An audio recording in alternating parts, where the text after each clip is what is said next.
जय हो जय हो। अब बोल। सनातन संस्कृति को लेकर लगातार लोग कह रहे हैं अभी भी बात नहीं आ रही। ये धर्म विरोधी लोग हैं, लगे रहते हैं और इनकी मति खराब है। खिसियाई बिल्ली खंबा नोचे जैसा हाल है।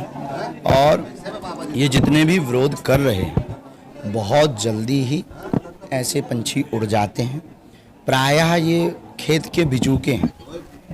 और दूसरी बात, जो सनातन के खिलाफ है यूँ मान करके चलो उनकी मति खराब है। भारत राम का राष्ट्र है।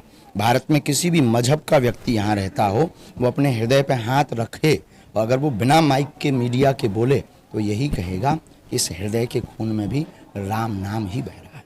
राम की ही यात्रा, राम की ही खुशबू, राम का ही ब्लड है ये, क्योंकि भारत राम का राष्ट्र है। महाराज जी, आपने कहा था नई संसद भी जल्द बनेगी, नई संसद में कुछ नया होगा। हिंदू राष्ट्र को लेकर के आपको क्या लगता है, नई संसद से कुछ आगे बात बढ़ेगी?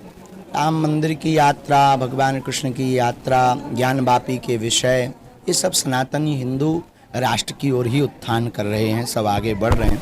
दूसरी बात, हिंदू राष्ट्र हमें प्रायः कागजों पर नहीं चाहिए, लोगों के दिलों में चाहिए।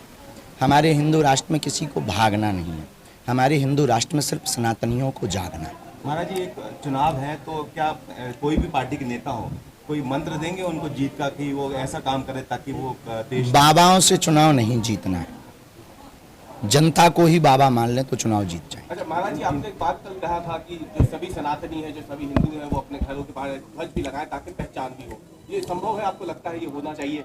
होना चाहिए, कैसी बात कर रहे हैं, संभव भी है और होकर के रहेगा। जिस दिन सनातनी जागेगा, फिर सनातनी होने का मतलब क्या है? आपके पास जब तक आईडी नहीं होगी तब तक कैसे पता लगेगा कि आप पत्रकार हो? उसी प्रकार घर के बाहर धर्म ध्वज नहीं होगा, मस्तक पर टीका नहीं होगा, कैसे लोग जानेंगे कि आप सनातनी हो? हाँ, ये नहीं है कि अति अनिवार्य है, पर अनिवार्य है। उज्जैन की खबर आई, उज्जैन में बड़ी घटना होती है। ऐसे नर पिशाचों के लिए क्या कहेंगे जो इस तरह की? इनके ऊपर घोर कड़ी कार्रवाई होनी चाहिए। इनको जीने का अधिकार नहीं है। जो इस प्रकार के अमानवीय कृत्य कर रहे हैं उन्हें जीने का अधिकार नहीं है। और इस बच्चियों के ऊपर इस प्रकार का कृत्य करने से निश्चित रूप से हमारी भारत माता को आघात पहुंच रहा है। इसलिए सरकार को, प्रशासन को मजबूती के साथ कार्रवाई करें।